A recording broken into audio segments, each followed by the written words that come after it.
அவன் அந்த நிலை மட்டும் இல்ல, நான் எந்த நிலையிலும் மாறாதவன் என்பதை கடந்த வாரத்திலே பார்த்தேன். எத்தனை பேர் ஞாபகம் இருக்கிறது?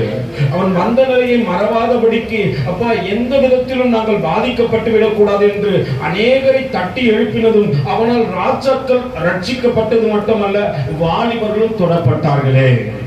இந்த நாளிலும் ஒரு முக்கியமான காரியத்தை, கொஞ்சம் அற்புதத்தை தான் பார்க்க போறோம்.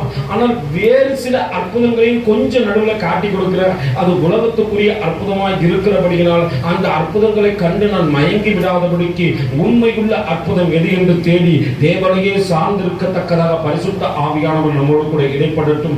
எந்த நிலையிலும் நான் மாறாமல் இருக்க வேண்டும் என்பது மட்டும் அல்ல, எனக்கு அற்புதங்கள் நடக்க வேண்டுமானால் நான் 2 இடங்களை முக்கியத்துவம் படுத்த வேண்டும். அதற்கு ஆதாரமாய் தேவன் கொடுத்த வசனம் தானியேலுக்கு எழுதின நிருபத்தின் 6வது அதிகாரத்தின் 22வது வசனம் சொல்லுகிறது.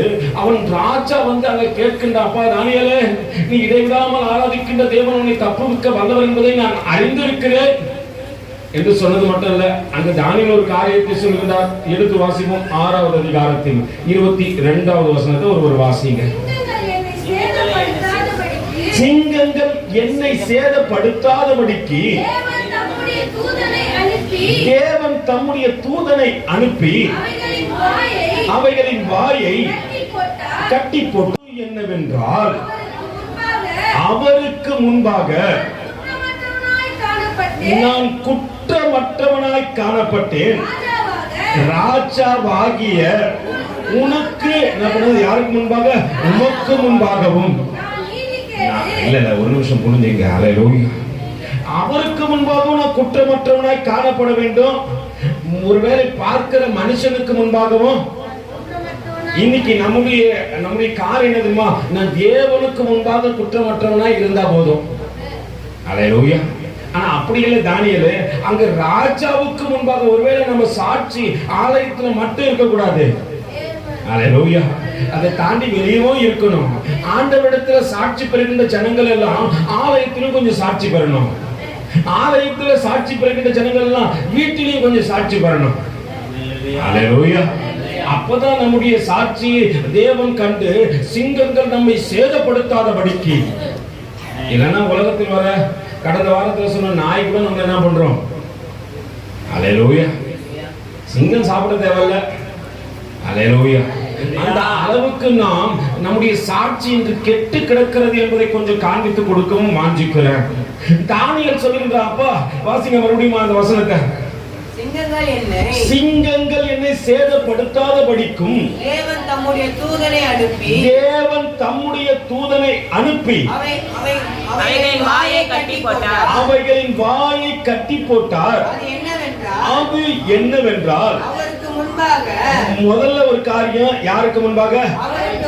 என்னை அழைத்த தேவனுக்கு முன்பாக நான் குற்றமற்றவனாய் இருக்கிறேன். அல்லேலூயா.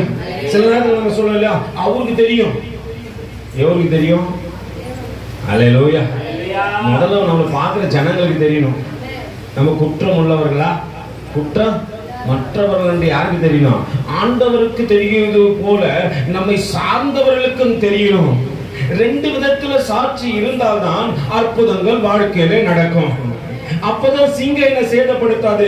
நான் நினைக்கிறேன், அவர் என்ன பார்த்தா போதும், அவருக்கு என்னுடைய சூழ்நிலை தெரியும், அவர் என்னை அறிந்திருக்கிறார், அவர் என்னை புரிந்திருக்கிறார், அவர் என்னை பார்த்து இருக்கிறார். அல்லேலூயா. அல்லேலூயா. அல்லேலூயா. சாட்சி 2 இடத்துல இருக்கிறார். ராஜாவுக்கு முன்பாகவும் சாட்சியா இருக்கிறார், அவருக்கு முன்பாகவும் சாட்சியா இருக்கிறார். தானியேல் சொல்கின்றார், அவருக்கு முன்பாக நான் குற்றமற்றவனாய் காணப்பட்டேன், ராஜாவாகிய உனக்கு முன்பாகவும். அல்லேலூயா. அவன் சொல்லுகிற அர்த்தத்தை நீங்க புரிஞ்சிக்க மாட்டேன்றீங்க. நீங்க அடுத்த காரியத்துக்கு கடந்து போறீங்களே தவிர, அவன் சொல்றான், உனக்கு முன்பாகவும் நான் அப்படிதான் இருக்கிறேன், குற்றமற்றவனா தான் இருக்கிறேன். அல்லேலூயா. குற்றம் இல்லாதவன் தான் நீதி கேடு செய்ய மாட்டான். அல்லேலூயா. அப்போ நான் எப்படிப்பட்ட வாழ்க்கை வாழ்ந்து கொண்டிருக்கிறேன்? அவருக்கு முன்பாக பர்ஃபெக்ட்டா இருக்க பார்க்கிறேன். நானு ஏன் இங்க சாட்சியை கெடுத்துக் கொள்கின்றேன்? இந்த 66 புத்தகத்திலே இந்த புத்தகத்தின் கதாநாயகன் தானியேல். நல்லா புரிஞ்சுங்க. 66 புத்தகம் இருக்குது வேதத்துல. இந்த புத்தகத்தினுடைய கதாநாயகன் யார் தான்? இந்த தானியேலை மேன்மைப்படுத்தி காட்டுவதற்கு காரணம் என்ன சொல்லுங்க? ஏன் உங்களை குறிச்சு என்ன குறிச்சு சபையில பேச மாட்டாங்க பாருங்க? அல்லேலூயா. ஏன் பேச மாட்டேன்றாங்க சொல்லுங்க? ஏன்னா நம்மை மேன்மைப்படுத்தக்கூடிய காரியத்தை தேடுவதில்லை. உலக காரியத்தை சிந்திக்கிறோம், உலக காரியத்தை பேசுறோம், உலகத்துக்குரிய வழக்கத்தின்படி நடக்கிறோம், உலகத்துக்குரிய சிந்தனையின்படி சிந்திக்கிறோம். தேவ சிந்தனை அற்ற மனிதர்களால் வாழ்கின்றோம். ஆனா தேவ பிள்ளைகள் என்று பேர் எழுதி காண்பிக்கிறோம். கேட்டா நான் யாரு? பாட்டெல்லாம் போடும். கிறிஸ்தவன் டிஸ்டர்ப் பண்ணாத, அவனை அசால்ட்டாக எண்ணி விடாத. என்ன பண்ணுவோம்? நான் வெட்ட வெட்ட வளருவேன், கொட்ட கொட்ட. அல்லேலூயா. யார் வெட்டினா வளருவேன், யார் கொட்டினா உயருவேன். அல்லேலூயா. நீதிமான் கொட்டுவது என் தலைக்கு எப்படிதான் இருக்குது? இன்னைக்கு ஏத்துக்கிற மனம் இல்ல. எது இல்ல? கொஞ்சம் எக்க கம்மி பண்ணுங்க. எது இல்லப்பா? அவன் ஒருவேளை ஒரு நீதிமான் என்னை கொட்டுகின்றான்னா உடனே சொல்லிட்டு இவர் பெரிய இவர் என்ன பேசுறாரு? அல்லேலூயா. இவர் அவரு செவரு. அப்புறம் என்ன நான் சொல்றோம்? நீதிமான் கொட்டதுப்பா தம்பி தவறான வழியில போவாதா, பாவம் செய்யாதா. நல்லா புரிஞ்சுங்க. ஒருவேளை வயதுல சின்னவங்களோ பெரியவர்களோ அதெல்லாம் இல்ல. தேவன் என்ன சின்னவனை கொண்டு பெரிய காரியங்களை செய்கின்றவர். ஒரு நாள் சின்ன சாமுவேலை கொண்டு பெரிய ஏலி என்ன பண்றாரு? மனதை மாற்றிருந்தாரு. ரகசியத்தை சாமுவேல் கிட்ட சொன்னாரே தவிர யார்கிட்ட சொல்ல? ஏன் சொல்ல? நீங்க சொல்லலாம், ஏலி குருட்டு பையன் பிரதர், அவருக்கு கண்ணும் தெரிய மாட்டேங்குது, காது கேட்க மாட்டேங்குது. அல்லேலூயா. நல்லா புரிஞ்சுக்கணுங்க. தேவன் யாரையாவது மாற்றணும்னா எப்படியோ மாத்துறாரு. நான் புரிஞ்சுக்கணும். நான் ஒன்னும் என்ன பண்ணக்கூடாது? அவங்களுக்கு எதிர்மனையான பேச்சு பேசி நீ சொல்லி நான் செய்யறது, நீ சொல்லி நான் கேட்கறது. அல்லேலூயா. தேவன் எப்படியாவது உன்னை மாற்றி விட வேண்டும், தேவனுக்குரிய பாத்திரமாய் இருக்க வேண்டும் என்று விரும்புகின்றபடியால் உன்னோடு கூட பேசிக் கொண்டிருக்கிறார். நான் யாரிடத்திலும் சாட்சி பெறணும்? தேவனிடத்திலும் சாட்சி பெறணும். இங்க என் சபைக்குள்ளவே என் சாட்சி இருக்கணும். எத்தனை பேர் பிரதர் என்னை பத்தி ரொம்ப பெருமையா பேசுறாங்களா பிரதர் அப்படின்னு எத்தனை பேர் சொல்லி நீங்க கேள்விப்பட்டுக்கிறீங்க? சத்தத்தை காணும். சபையில தான் இருக்கிறீங்களா? இல்ல பரலோகத்துக்கு எடுத்துக் கொள்ளப்பட்டீங்களா? அல்லேலூயா, அல்லேலூயா, அல்லேலூயா. சபைக்குள்ள இருக்கிறவங்க மட்டும் ஒரு அல்லேலூயா சொல்லுங்க பார்க்கலாம். பரவாயில்லப்பா, இங்க தான் பாருங்க. பரலோகத்துக்கு போக போறீங்கன்னா ஒரு அல்லேலூயா சொல்லுங்க பார்க்கலாம். செத்தாதான்டா போக முடியும். அல்லேலூயா. இன்னும் சத்தத்தையே காணும். செத்தாதான் எங்க போக முடியும்? பரலோகம் போக முடியும். நம்மளுக்கு தான் இங்க இருந்து போறதுக்கு மனசு இல்லையே. நேற்று ஒரு ஊழியக்காரர் கடந்து வந்தார். அல்லேலூயா. ஒரு ஊழியக்காரர் கடந்து வந்தார். வந்த காரியத்துக்கு அவர் வர சொல்ல பாட்டி சீரியஸா இருந்துக்கிறாங்க. அவர் போகும்போது பாட்டி போய் சேர்ந்துட்டாங்க. அவர் போன் பண்ணார் நைட்டு 10:30 மணிக்கு. ஐயா உங்களுக்கு விஷயம் தெரியுமான்னு கேட்டாங்க. ஐயா எனக்கு எந்த விஷயம் தெரியாதுங்க ஐயா. நான் காலையிலேருந்து அப்படியே நேற்று உபவாச கூட்டம் நடந்து முடிஞ்சது. 82வது மாதம் உபவாச கூட்டம் நடந்து முடிஞ்சது. அதற்கு பிற்பாடு சகோதரி கடந்து வந்துருந்தார்கள். அவர்களிடத்துல பேச ஆரம்பித்தேன். அப்புறம் டி நகருக்கு போனோம். அதுக்கப்புறம் பக்கத்தில் இருக்கிற வேற ஒரு ஊழியக்கார ஐயா வீட்டுக்கு அழைத்து இருந்தார்கள். அங்கே போயிட்டு ஜெபம் பண்ணிட்டு வந்தேன். அது முடிச்சுட்டு வேற ஒருத்தருக்கு போயிட்டு என்ன பண்ணேன், நம்ம சபையை சேர்ந்து ஒரு வாலிப மகன் ஒரு குடும்பத்தோடு கூட பேச வேண்டிய சூழ்நிலை ஏற்பட்டது. அங்கே பேசி முடிச்சோடனே எதிர்கட்சி தலைவர் ஒருவர் என்னை கூப்பிட்டு, அல்லேலூயா, நீங்க கேட்கல யாரு அதெல்லாம் சொல்ல மாட்டேங்க. என்னை கூப்பிட்டாங்க, வாங்கண்ணே நம்ம வீட்டுக்கு இவ்வளவு தூரம் வந்துட்டீங்க, காடு மேடெல்லாம் தாண்டி வந்துட்டீங்க, நம்ம வீட்டுக்கு வந்து ஜெபம். அவர்கிட்ட போய் அங்கே போய் ஜெபம் பண்ணி முடிச்சுட்டு நான் வீட்டுக்கு வந்து சாப்பிட சொல்ல நைட்டு 11:30 மணி ஆயிடுச்சு. இதில் இன்னொரு காரியம் என்னன்னா, நான் இன்னைக்குரிய தியானத்திற்கு ஆயத்தமாகவில்லை. நைட்டு சரி எப்படினாச்சும் ஜெபத்தில் உக்காரலான்ட்டு இங்கே தனிமையில் உட்காந்து தேவனோடு கூட பேசலாம் கொஞ்ச நேரம் பைபிள் தரல, கரண்ட் போயிடுச்சு. இருட்டில் திரும்பி பார்க்குறேன், சபையில் நான் மட்டும்தான் இருக்கிறேன். என்ன ஆண்டவர் படிக்கலாம்னு வந்தாலும் இப்படி கரண்ட் போயிட்டு படிக்கட்டில் போய் கொஞ்ச நேரம் மொபைலில் வச்சுருந்து பார்த்துட்டு அதுக்கப்புறம் போயிட்டு நான் என்ன பண்ணேன், படுக்க நைட்டு 12:30 மணிக்கு தினமும் போடுகின்ற அந்த ராஜ்யத்தின் சுவிசேஷம் என்ற அந்த வீடியோவை பதிவிட்டு விட்டு நான் படுக்க சொல்ல 1:30 மணி இருக்கும். காலையில் நான் 4 மணிக்கு அலாரம் வச்சுட்டு படுக்கிறேன். ஏன்னா சீக்கிரமாக இருந்துச்சு, நான் மறுபடியும் எங்கே வந்தாகணும், காலையில இருந்து ஆயத்தத்தோடு கூட என்ன பண்ண தேவ சமூகத்துக்கு கடந்து வர கர்த்தர் உதவி செய்தார். இங்க வந்தபோது நான் சிந்தித்த வார்த்தை அல்ல, அவர் ஆயத்தம் பண்ணி இருந்த தேவ காரியத்தை உங்கள் மத்தியிலே பேச ஆண்டவர் உதவி செய்தார். இந்த தானியேலை குறித்து நாம் பேசிக்கொண்டே இருக்கிறோம். அவன் 2 இடத்திலும் சாட்சி பெற்றது மட்டுமல்ல, அவனை கொண்டு ராஜாக்கள் தொடப்பட்டார்கள், அவனை கொண்டு அநேகர் தேவன் அண்டைகளை திருப்பப்பட்டார்கள். வாலிபர்களை தொட்டபடியினாலே வாலிபர்கள் தேவனுக்காக வைராக்கியம் பாராட்ட ஆரம்பித்தார்கள். இங்க இருக்கிற எத்தனை பேரை பார்த்து அப்பா என்னை பார்த்து மனம் திரும்பினவன் எத்தனையோ பேர் உள்ள இருக்கிறான்னு சொல்ல முடியும்? இல்ல எத்தனை பேர் என்னால ரட்சிக்கப்பட்டவங்க இங்க இருக்கிறாங்கன்னு சொல்ல முடியும்? அல்லேலூயா. எத்தனை வருஷம் சர்வீஸ்ன்னு கேட்டா நம்மள போல கைத்துக்கிறவங்க ஒருத்தரும் கிடையாது. பிரதர் என் சர்வீஸ் உங்களுக்கு தெரியுமா? சபைக்கு வர ஆரம்பிச்சு இத்தனை வருஷம் ஆச்சு. எத்தனை ஆத்துமாக்களை ரட்சிப்புக்குள்ளாக கொண்டு வந்தோம். அல்லேலூயா. நல்லா புரிஞ்சுங்க. ஒரு பெரிய பாபிலோன் மாகாணத்தின் பெரிய ராஜாக்களை தொடத்தக்கதாக ஒரு தானியேலுடைய வைராக்கியம் மற்ற வாலிபர்களை தொட்ட போது அவருடைய வைராக்கியம் அற்புதங்களை செய்யத்தக்கதாக ராஜாக்களையும் அவர்கள் பக்கத்தில் திரும்ப செய்துவிட்டது. நம்ம இத்தனை ஆண்டு காலங்கள் தேவ சமூகத்துக்கு வரோம். எத்தனை பேருடைய இருதயத்தை தேவ அண்டையில திருப்பி இருக்கிறோம். ஏன் திருப்பலன்னு சொல்றது தெரியுங்களா? ஏன்னா ஒண்ணு, நம்ம அங்கேயே சாட்சியா இல்ல, இங்கேயும் பகல வேகத்துக்கு சாட்சியா இருக்கிறீங்களா? சத்தியத்தை அறிவீர்கள், சத்தியம் உங்களை விடுதலை ஆக்க வேணும்னு இந்த ஊழியக்காரர் அழகாய் பகுத்து சொன்னார். வார்த்தை சத்தியம், அதனுடைய கோர்வை சத்தியம், வேத புத்தகம் சத்தியம், இயேசுவானவர் சத்தியம், ஆவியானவர் சத்தியம், பிதாவானவர் சத்தியம், நான் சுமந்து கொண்டு சொல்கின்ற என் வேத புத்தகம் முழுவதும் சத்தியம் சத்தியம் சத்தியம். இதை அறிந்து கொண்ட விடுதலை ஆவேன். நான் நினைச்சுக்கிறேன் வேற ஏதோ சத்தியம் போல இருக்கு. அல்லேலூயா. எல்லாம் கேட்கும் போது எனக்கு சிலிர்ப்பு வருவது உண்மைதான். ஆனா சாட்சியோடு கூட வாழறமா? தானியேல் சொல்லுகின்றான் 6வது அதிகாரத்தின் 22வது வசனத்துல, ராஜாவுக்கு முன்பாக அவருக்கு முன்பாக நான் எப்படி இருக்கிறேன்? குற்றமற்றவனாக காணப்பட்டேன் ராஜா, ராஜாவாகிய உனக்கு முன்பாகவும். அல்லேலூயா. நான் உனக்கு முன்பாகவும் குற்றமற்றவனாய் தான் இருக்கிறேன், நீதிக்கேடு ஒண்ணுமே செய்ததே இல்ல. அல்லேலூயா. நம்ம படிக்கும் போது அழுத்தமும் திருத்தமுமாய் அதை படிக்கத்தக்கதாக அந்த இடத்துல ஆண்டவர் அழகாய் அதை கோர்வையாய் எழுதி வைத்திருக்கிறார். நான் அவருக்கு முன்பாகவும் ராஜாவாகிய உனக்கு முன்பாகவும். இங்கே இந்த தானியேலை பார்த்து 3 வாலிபர்கள் தொடப்படுகின்றார்கள். ஒருவேளை இந்த வாலிபர்களை குறித்து தான் நீ பேச போறேன். ஆனா நீங்கள் ஒருவேளை எதிர்பார்த்து வந்த, நீங்கள் அநேக பிரசங்கத்தை கேட்ட நல்ல விசுவாசிகள் என்று நான் நம்புகின்றேன். அநேக பிரசங்கத்தை இதிலிருந்து கேட்டிருப்பீர்கள். ஆனால் பரிசுத்த ஆவியானவர் வித்தியாசங்களை கொஞ்சம் உங்களுக்கு உணர்த்தத்தக்கதாக இந்த நாளில் பேசும்படியாக ஒப்பு கொடுப்போம். நிச்சயமாய் ஆவியானவர் இடைப்படுவார். தானியேலுக்கு எழுதின நிருபத்தை நாம் அநேக முறை வாசித்ததுண்டு. ஒரு காரியத்தை மறுபடியும் 6வது அதிகாரத்தின் 7வது வசனத்திலிருந்து வாசிப்போம். 30 நாள் வரையில் ராஜாவாகிய உம்மை தவிர எந்த தேவனானையும் மனுஷரானாலும் நோக்கி யாதொரு காரியத்தை குறித்து விண்ணப்பம் பண்ணினால் அவன் சிங்கங்களின் கெவியில் போடப்பட ராஜா கட்டளை பிறப்பித்து உறுதியான தக்கீது செய்ய வேண்டும் என்று ராஜாவினிடத்தில் எல்லா பிரதானிகளும் சேனாதிபதிகளும் பிரபுக்களும் மந்திரமார்களும் தலைவர்களும் ஆலோசனை பண்ணி கொண்டிருந்தார்கள். ஆதலால் இப்பொழுதும் ராஜாவே மேசியருக்கும் இருக்கிற மாறாத பிரமாணத்தின்படியே அந்த தக்கீது மாற்றப்படாதபடி கட்டளையிட்டு அதற்கு கையெழுத்து வைக்க வேண்டும் என்றார்கள். இதெல்லாம் நடந்தது கடந்த நாட்களுக்கு முந்தின வாரத்தில் நாம் பார்த்தோம். நன்றாக புரிந்து கொள்ளுங்க.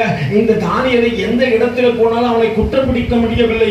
சிங்க கபில போட்டாலும் அவனை சிங்கங்கள் சேதப்படுத்த மாட்டேன் என்பதை தேசம் முழுவதும் அறிந்தது மட்டுமல்ல, அவனோடு கூட இருந்த 3 நபர்கள் அறிந்து கொண்டார்கள். அந்த அறிந்து கொண்ட நபர்களை குறித்து முதல் அதிகாரத்தில் எடுத்து வாசிப்போம். தானியேலுக்கு எழுதின நிருபம்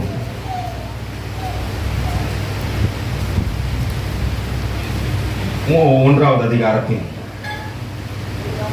6வது வசனத்திலிருந்து வாசிங்க.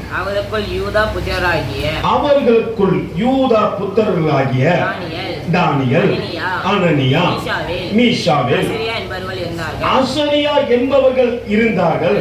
தலைவன் பிரதானிகளின் தலைவன் தானியேலுக்கு பெல்தேஷர் என்றும் தானியேலுக்கு பெல்தேஷர் என்றும் அனனியாவுக்கு சாத்ராக் என்னும் அனனியாவுக்கு சாத்ராக் என்றும் மீஷாவேலுக்கு மேஷாக் என்னும் மீஷாவேலுக்கு மேஷாக் என்றும் அசிரியாவுக்கு ஆபேத் நேகோ என்னும் ஆசிரியாவுக்கு ஆபேத் நேகோ என்று மறுபெயரிட்டான். தானியேல் ராஜாவின் போஜனத்தினாலும் அவர் பானம் பண்ணும் திராட்சை ரசத்தினாலும் தன்னை தீட்டுப்படுத்தலாகாது என்று தன் இருதயத்தில் என்ன பண்ணா தீர்மானம் பண்ணிக்கொண்டு தன்னை தீட்டுப்படுத்தாதபடி என்னது பிரதானிகளின் தலைவனிடத்தில் என்ன பண்ணா வேண்டிக் கொண்டான். தேவன் தானியேலுக்கு யாருக்கு பிரதானிகளின் தலைவனிடத்தில் தயவும் இரக்கமும் கிடைக்கும்படி நல்லா புரிஞ்சுக்க. அவன் இருதயத்துல ஒரு காரியத்தை நினைச்சு கொண்டான். அவன் மட்டும் இல்லை, இப்போ கூட யாராவது இருக்கிறாங்க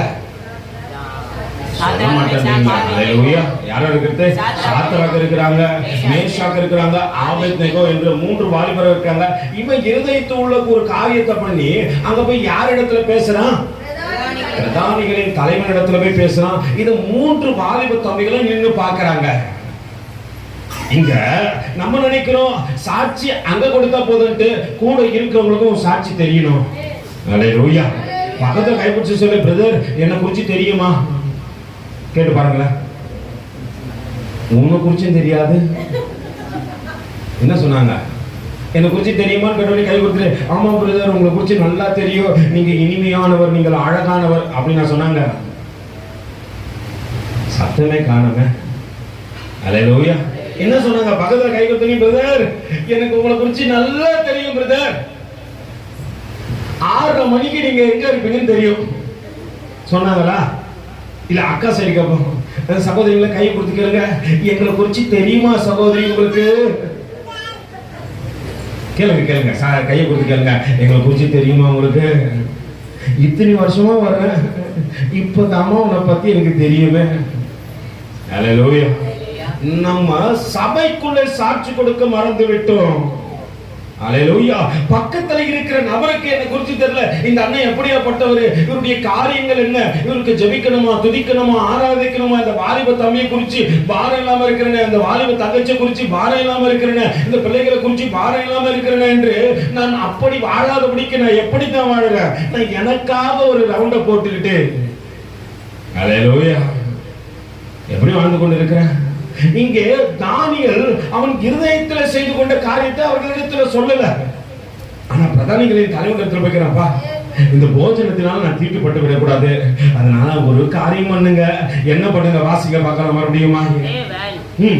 தானியேலுக்கு சத்தமா வாசி தம்பி. தேவன் தானியேலுக்கு பிரதானிகளின் தலைவனிடத்தில் தயவும் இரக்கமும் கிடைக்கும்படி செய்தார். அல்லேலூயா.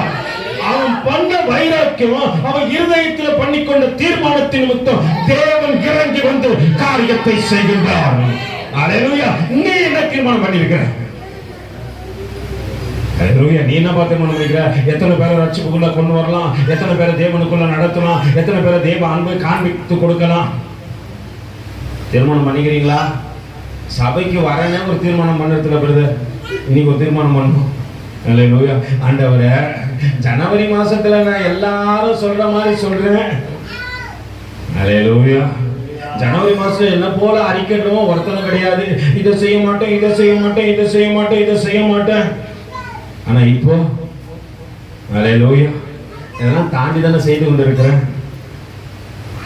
நம்முடைய காரியத்தை தேவன் அறிந்திருக்கிறார். நம்ம இருதயத்தில் ஒரு தீர்மானம் பண்ண, ஆண்டவரே என்னுடைய சாட்சியை நான் காப்பாற்றிக் கொள்ளும் போது என் நிமித்தமாய் அநேகர் ரட்சிக்கப்படுவாங்க. ஆண்டவரே, நான் வைராக்கியம் பாராட்டும் போது என் நிமித்தமாய் அநேகர் தேவனை தேடுவார்கள். ஆண்டவரே, நான் உனக்காக விசேஷித்தமாய் இருக்கும் போது நான் என்ன போலயே மாறிவிட வேண்டும் என்று அநேகர் சிந்திப்பார்கள். ஆண்டவரே, தானியேல் யார்கிட்ட சொல்ல? சாத்ராக் மேஷாக் ஆபேத்நேகோ ஒரு காரியமும் சொல்ல.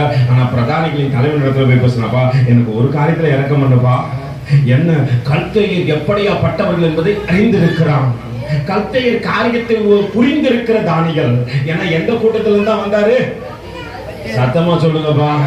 கல்தையர் கொடுத்ததுல மறுபடியும் போன வாரத்துல இருந்து கல்தையர் யார் என்று தெரியுமான்னு கேட்கவா? யார் கல்தையர்?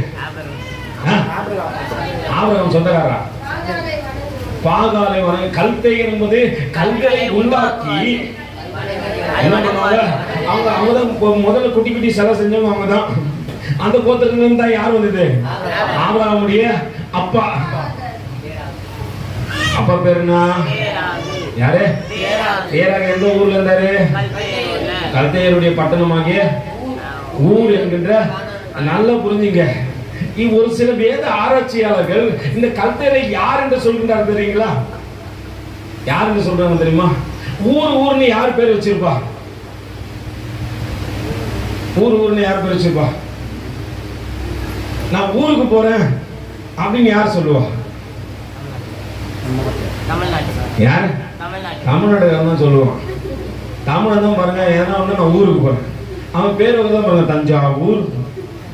அப்புறம் என்ன சொல்லுங்க? எங்க? கோயம்புத்தூர், நாகூர், கடலூர், பெங்களூர், அப்புறம் அம்பத்தூர். சொல்லுங்க. கோயம்புத்தூர், பெரம்பலூர். இந்த ஊர் என்பது தமிழ் வார்த்தை. நல்லா புரிஞ்சுங்க. சிங்கப்பூர் பாருங்க, அண்ணன் இங்க இருந்து சிங்கப்பூருக்கு போயிட்டாரு. அல்லேலூயா. ஊரு. அல்லேலூயா. நல்லா புரிஞ்சுங்க. இந்த காரியத்தை வைக்கின்றவர்கள் யார்தான்?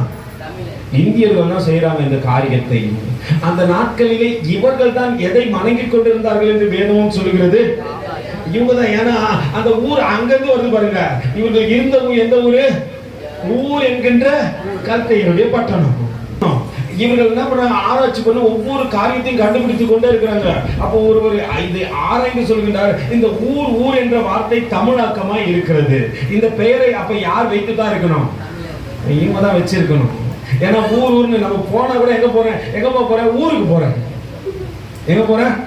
ஊருக்கு போறேன். சொல்லிட்டு போறீங்க. அந்த நகரத்துக்கு போறேன், அந்த பட்டணத்துக்கு போறேன் சொன்னீங்க. எங்க போறேன்? எங்க பிரதர் போயிட்டு இருந்தீங்க? ஆளே காண. எங்க பிரதர்? ஊர் பக்கமா போயிட்டு வந்தேன். அல்லேலூயா. நல்லா புரிந்து கொள்ளுங்க. அப்போ இந்த ஊர் என்ற வார்த்தை இவர்களிடத்தில் வந்தது என்று ஆராய்ச்சியாளர்கள் சொல்லுகின்றார்கள். நடக்கின்ற காரியத்தை கவனித்து பாருங்கள். இந்த கூட்டத்திலிருந்து இவன் வந்தபடியினாலே இவனுக்கு ஒரு காரியம் தெரியும். ஆண்டவரை எப்படியாவது ஜனங்களை ரட்சிப்புக்குள்ளாக கொண்டு வந்து விட வேண்டும். இவர்களுடைய காரியத்தில் நாம் உட்பட்டு விடக்கூடாது. உலகத்தோடு கூட இசைந்து என்ன பண்ணும்? உலகத்தோடு கூட சேர்ந்து விடக்கூடாது ஆண்டவரே அப்படி என்பதை முடிவெடுத்த இந்த தானியேல் ஒரு காரியத்தை சொன்னான். பிரதானிகள் தலைவரிடத்துல, தலைவா எனக்கு ஒரு காரியம் செய். என்னமா? வாசிங்க பார்க்கலாம். தேவன் தானியேலுக்கு பிரதானிகளின் தலைவனிடத்தில் தயவும் இரக்கமும் கிடைக்க செய்தார். பிரதானிகளின் தலைவன் தானியேலை நோக்கி, உங்களுக்கு போஜனத்தையும் மானத்தையும் குறித்திருக்கிற ராஜாவாகிய என் ஆண்டவனுக்கு நான் பயப்படுகின்றேன். அவர் உங்களுக்கு அடுத்த வாலிபனின் முகத்தை பார்க்கிலும் உங்கள் முகம் வாடி போனவர்களை காணப்படுவது என்ன? நிறுத்தி வாசிங்க. உங்கள் முகங்கள் வாடி போனவைகளாய் காணப்படுவது என்ன? அதனால் ராஜா என்னை சிறைச்சேதம் பண்ணுவாரோ என்றான். அப்பொழுது பிரதானிகளின் தலைவனாகிய தானியேல், அப்போது பிரதானிகளின் தலைவனாலே தானியேல், அனனியா, மீஷாவேல், அசரியா என்பவர்கள் மேல் விசாரிப்புக்காரனாக வைக்கப்பட்ட மெல்ஷேயர் என்பவன், மெல்ஷாஷர் என்பவன் தானியேலை நோக்கி 10 நாள் வரைக்கும் உமது அடியானை சோதித்து பாருங்க. எங்களுக்கு புசிக்க பருப்பும் முதலான மரக்கறிகளையும் குடிக்க தண்ணீரையும் கொடுங்கள். எங்கள் முகங்களையும் ராஜா போஜனத்தினால் புசித்த வாலிபருடைய முகங்களையும் ஒத்து பாருங்கள். பின்பு காணப்படுகிறபடி உமது அடியானுக்கு செய்யுங்கள் என்றான். அவன் இந்த காரியத்திலே அவர்களுக்கு செவி கொடுத்து 10 நாள் 10 நாள் அளவும் அவர்களை சோதித்து பார்த்தான். 10 நாள் சென்ற பின்பு ராஜ போஜனத்தை புசித்த எல்லா வாலிபர்களையும் பார்க்கிலும் அவர்கள் முகம் கலை உள்ளதாயும் சரீரம் புஷ்டி உள்ளதாயும் காணப்பட்டது. ஆகையால் என்ன மெல்சர் அவர்களை நோக்கி புசிக்க கட்டளையிட்ட போஜனத்தையும் அவர்கள் குடிக்க கட்டளையிட்ட திராட்சை ரசத்தையும் நீக்கி வைத்து அவர்களுக்கு பருப்பு முதலானவர்களை கொடுத்தான். எனக்கு தெரிஞ்சு முதல் தானியேலால் ரட்சிக்கப்பட்ட ஜனம் யாரா தான் இருக்கணும்? இல்ல 10 நாள் சோதிப்பதற்காக ராஜா ஒருவரை நியமித்தார். இந்த ராஜாவினால் தெரிந்து கொள்ளப்பட்ட இந்த மேல்தோச்சர் என்பவன் மட்டும்தான் முதல்ல என்ன பண்ணிருக்கணும்? அல்லேலூயா. தானியேலை பார்த்து ரட்சிக்கப்பட்டிருக்கணும். இவன் கல் தேய்க்கிறார். இப்ப இதை கண்ட 3 வாலிப தம்பிகளுக்குள்ளாக தேவன் ஆகாரத்தினாலே ஒரு தீங்கையும் வரவிடாதபடிக்கு நம்மை காக்கிறார்கள். தானியேல் தொழுது கொள்கின்ற தேவனை நாம என்ன பண்ணோம்? தொழுது கொள்ளணும். நல்ல புரிஞ்சுங்க. அங்கே சாட்சியை நிறுத்தும் போது அந்த சாட்சிக்கு ஏற்ற வண்ணமாய் அவர்களும் தேவனை பற்றி கொண்டு நடக்கின்றார்கள். அல்லேலூயா. நான் தேவனுக்கு முன்பாகவும் ராஜாவாகிய உனக்கு முன்பாகவும். இப்ப தேவனிடத்துல மட்டும் சாட்சி பெறல, பக்கத்துல கூடயே இவ்வளவு நாள் ஒட்டி நடந்தானே சாத்ராக் மேஷாக் ஆபேத்நேகோ வாலிபன். பக்கத்துல கை கொடுத்துக்கிறங்க. இத்தனை நாள் உங்க பக்கத்திலேயே தான் இவர் உட்காந்துக்கிறாரு. எனக்கு தெரிஞ்சு இவரு இன்னமும் மாறின மாதிரி தெரியலையே. அல்லேலூயா. நம்மளை பார்த்து யாரா சொல்றாங்களா? பிரதர் உங்களை போல இருக்கணும், பிரதர் உங்களை போல துதிக்கணும், அக்கா உங்களை போல ஆராதிக்கணும், தங்கச்சி உங்களை போல பாடணும். அல்லேலூயா. ஏன் சொல்லுதில்ல பிரதர்? ஏன் தானியேலை போல நம்ம ஆண்டவரிடத்துல சாட்சி கொடுக்கிறது உண்மைதான். ஆனா இங்க என்ன பண்ண மாட்டோம்? எது கேட்டாலும் சொன்னோம் ஆண்டவருக்கு தெரியும். ஒரு நாளைக்கு தெரியும். பக்கத்துல கை கொடுத்து சொல்லுங்க. ஒரு நாளைக்கு அங்க போக சொல்ல ஆண்டவர் தனியா கூடணும் விசாரிக்க மாட்டாரு. உன் சபைக்கு ஜனத்துக்கு நடுவுல உன்னை நிக்க வச்சு அல்லேலூயா எங்க நிக்க வைப்பாரு? உன் சபை ஜனத்துக்கு நடுவுல நிக்க வைப்பாரு.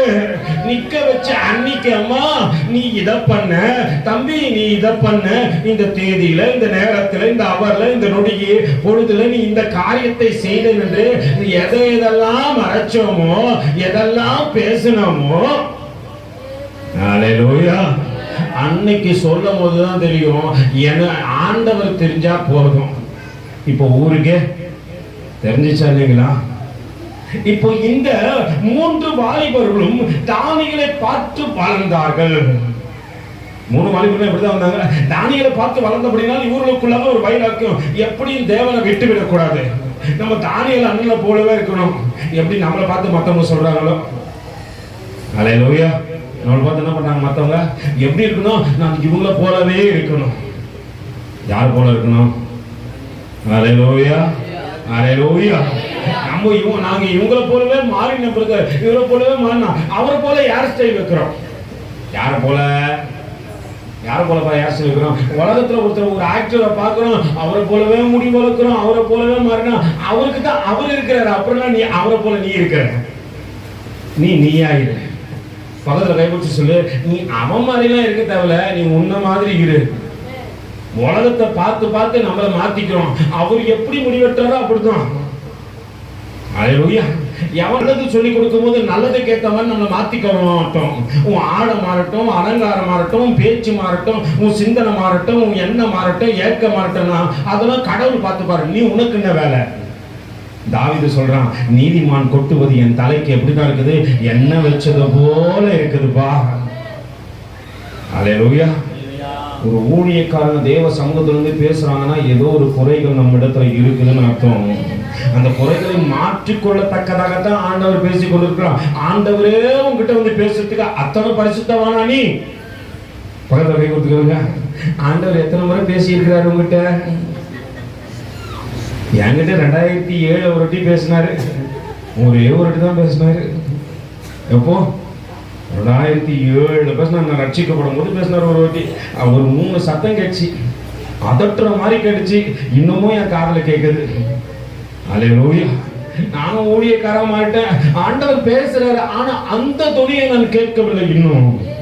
அல்லேலூயா.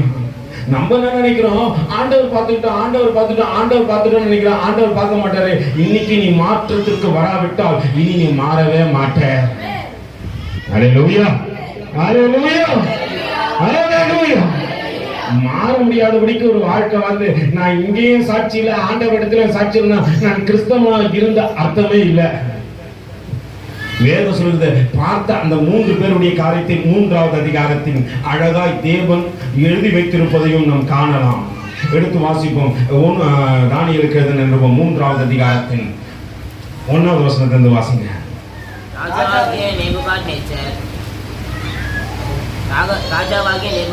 ராஜாவாகிய நேபுகாத்நேச்சர் 60 முழம் உயரமும் 6 முழம் அகலமுமான பொற்சிலையை பண்ணிவிட்டு. நல்லா புரிஞ்சுங்க, ராஜாவாகிய நேபுகாத்நேச்சர்.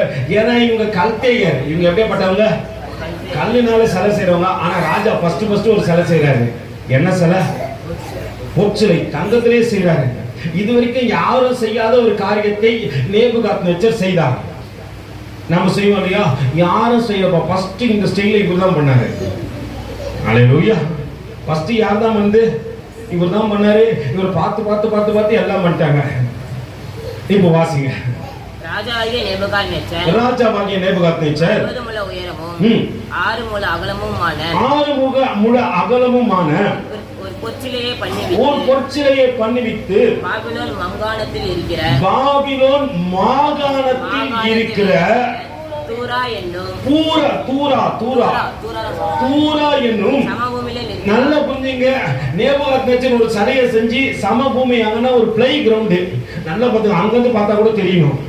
அவர் செஞ்சு வச்சாரா, எங்க இருந்து தெரியணும், எங்கிருந்து பார்த்தாலும் தெரியணும். அப்படியாப்பட்ட ஒரு சமபூமி, அப்படியாப்பட்ட இடத்துல இவர் சிலையை கொண்டு போய் வைத்து என்ன பண்றாரு? தூரா என்னும் சமபூமியில நிறுத்தினான். பின்பு ராஜாவாகிய நேபுகாத்நேச்சர் யாரு? சேனாதிபதிகளையும் அதிகாரிகளையும்.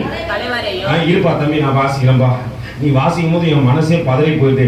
பின்பு ராஜாவாகிய நேபுகாத்நேச்சர் தேசாதிபதிகளையும் அதிகாரிகளையும் தலைவனையும் நியாயாதிபதிகளையும் பொக்கிஷக்காரனையும் நியாய சாஸ்திரிகளையும் நீதி சாஸ்திரிகளையும் விசாரிப்புக்காரரையும் நாடுகளில் உள்ள உத்தியோகஸ்தர் யாவரையும் நேபுகாத்நேச்சர் ராஜா நிறுத்தின சிலையின் பிரதிஷ்டைக்கு வந்து சேரும்படி. அல்லேலூயா. இப்ப எதுக்கு கூப்பிடுறாரு? பொற்சிலையை வணங்குறதுக்கு. யாரார கூப்பிடுறாரு? எல்லாம் உயர்ந்தவன்ல இருந்து தாழ்ந்த வரைக்கும். அப்பா, ஏன்னா நான் நிக்க வச்சுக்கிற சிலை அங்க இருக்குது, இங்க இருந்து பார்த்தாலும் தெரியும். அல்லேலூயா.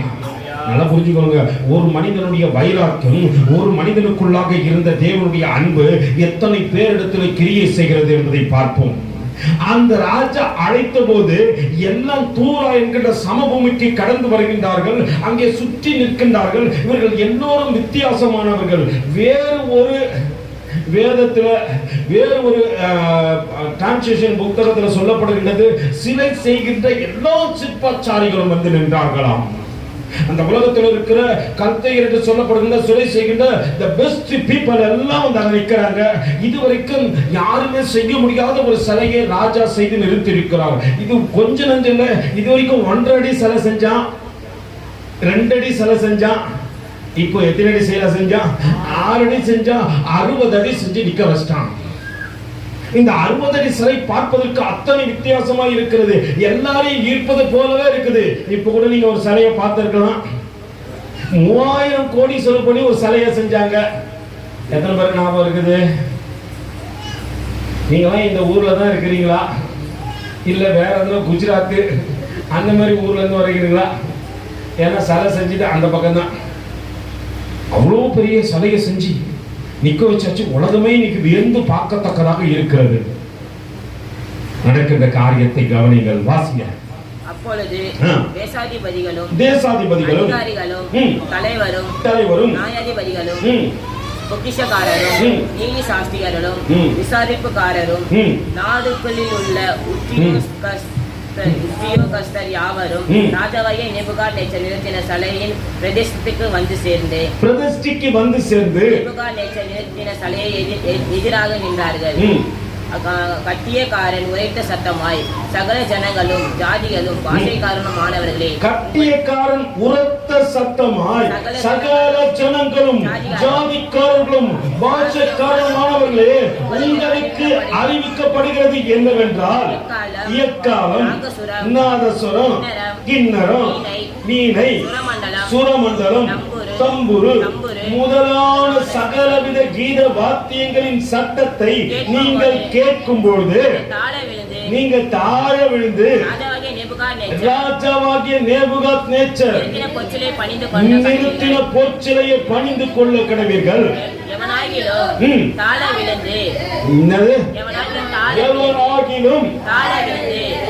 அதை பணிந்து கொள்ளாமற்று போனால், அதை வணங்காமற்று போனால், பணிந்து கொள்ளாமற்று போனால், எவனாகிலும் தாழ விழுந்து பணிந்து கொள்ளாமற்று போனால் அவன் அந்த நேரமே எரிகிற அக்கினி ஜுவாலையின் நடுவிலிருந்து போடப்படுவான் என்றார். ஆதலால் சகல ஜனங்களும் நாகசுரம், கிண்ணரம், வீணை, சுரமண்டலம் முதலான சகலவித கீத வாக்கியங்களின் சத்தத்தை கேட்டவுடனே சகல ஜனத்தாரும் ஜாதியாரும் பாஷைக்காரரும் தாழ விழுந்து ராஜாவாகிய நேபுகாத்நேச்சர் நிறுத்தின பொற்சிலையை என்ன பண்ணாங்க? பணிந்து, உலகம் முழுவதும் பணிந்து கொண்டது. அல்லேலூயா. யாரு வந்த எல்லா ஜனமும் பணிந்து கொண்டாங்க. வாசிங்க, நீங்க கொஞ்சம் முன்னாடி வந்துருங்க தம்பி. அச்சமயத்தில் கல்தேயரின் சிலர் ராஜ சமூகத்தில் வந்து யூதர் பேரில் குற்றம் சாட்டி ராஜாவாகிய நேபுகாத்நேச்சரை நோக்கி ராஜாவே, நீ என்றும் வாழ்க.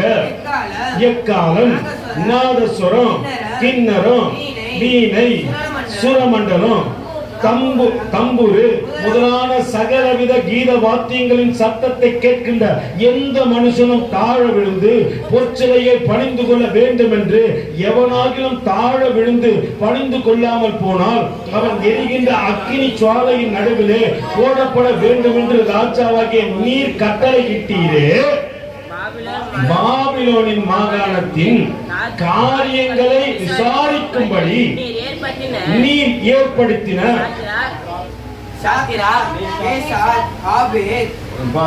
ஒருத்தரா வாசிங்க. மொத்தமா வாசிச்சீங்கன்னா ஒருத்தருக்கும் புரியாது. அல்லேலூயா. ஒருத்தர் வாசிச்சீங்கன்னா தயவு செஞ்சு மத்தவங்க கொஞ்சம் குவைட்டா இருங்க.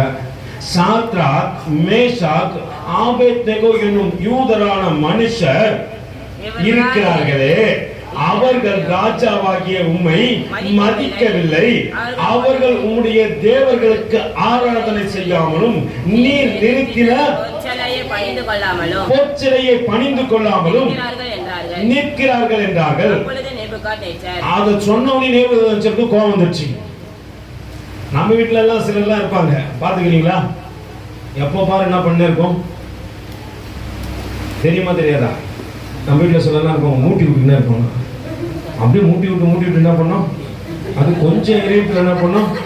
நல்லா நிறைய எண்ணெய் ஊற்றி, ராஜா உங்களுக்கு விஷயம் தெரியுமா? நீ செஞ்சு வச்ச இவ்வளோ அழகான சிலை, அல்லேலூயா, என்னது இவ்வளோ அழகான சிலை வச்சுக்கிற ராஜா, இது வரைக்கும் ஒருத்தனும் செய்யாத சிலை, பார்த்தா அவ்வளோ அழகாகுது, பளபளப்பா இருக்குது. அல்லேலூயா. நல்லா புரிந்து கொள்ளுங்க. அத்தனை தத்ரூபமாய் செய்து வைத்த சிலைய இவங்க என்ன பண்ண மாட்டாங்க? ராஜாவுக்கு இப்போ கடும் கோபம் வந்துச்சு. வேதம் சொல்லுகிறது, வாசிங்க தம்பி. அப்பொழுது நேபுகாத்நேச்சர் எப்படி கோபம்? இவன் கலரி விட்டவனே எனக்கு கோபம் தாங்க முடியல. உக்கிர கோபம் கொண்டு மேஷாக்கையும் அழைத்து கொண்டு வரும்படி கட்டளையிட்டான். அவர்கள் அந்த புருஷர்களை ராஜாவின் சமூகத்திலே கொண்டு வந்து விட்டபோது நேபுகாத்நேச்சர் அவர்களை நோக்கி சாத்ராக், மேஷாக், ஆபேத்நேகோ என்பவர்களே,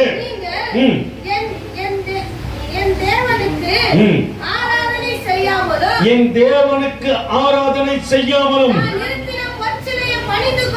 நான் நிறுத்தின பொற்சிலையை பணிந்து கொள்ளாமலும் இருந்தது. இவர் என்ன சொல்றாரு?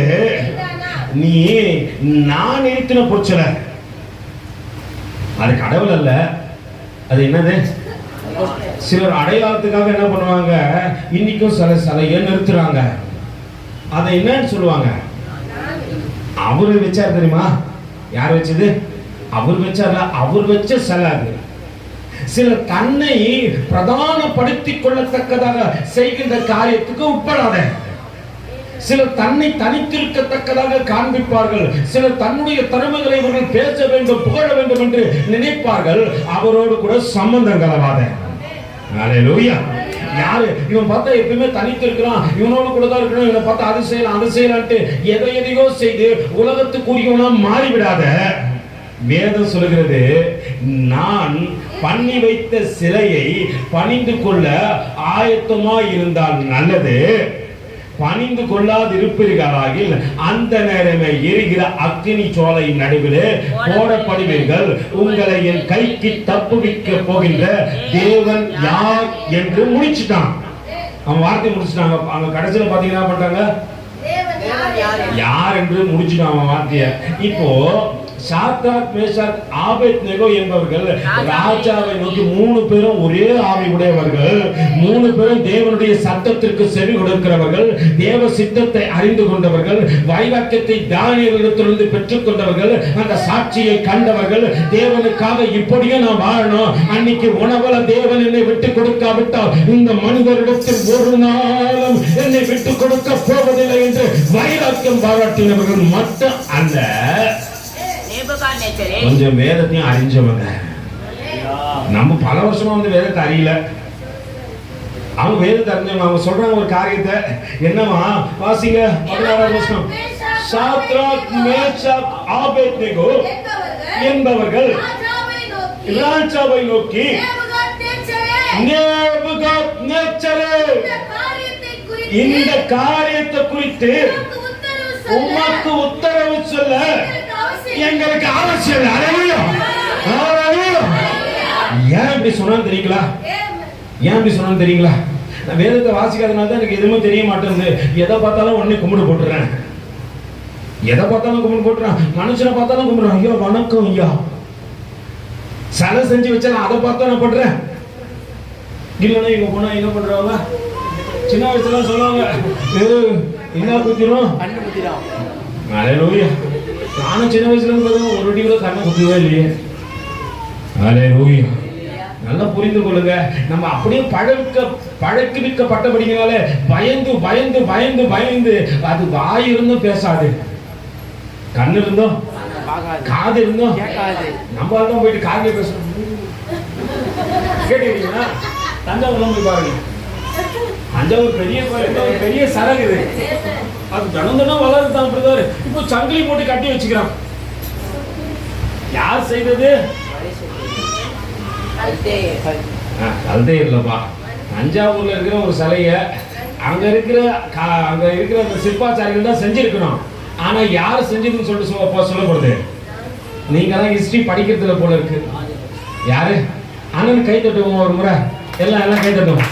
படிச்சவனா தூக்கி அண்ணன் ஓட வச்சுட்டு நான் சொல்றேன் பிரதர், யார் செஞ்சது? யார் செஞ்சது? அது ஒரு இன்னைக்கு ஒரு அடையாளமா இருக்கிறது. இன்னைக்கு எத்தனை பேர் அதுக்குள்ள போயிட்டு இருந்தாலும் ஒரு காரியத்தை சொல்லுவாங்க, அந்த ராஜா கட்டி வைத்தார். அதை செய்தவனும் அதற்காக பிரயாசப்பட்டவனுடைய பேர் தான் வரல. யாருடைய பேர் தான் வந்தது? அந்த ராஜாவுடைய பேர் மட்டும் தான் வந்தது. வாசிங்க. இல்ல இல்ல இல்ல இல்ல இல்ல 16ஆவது வசனத்தை வாசிங்க. என்பவர்கள் ராஜாவை நோக்கி,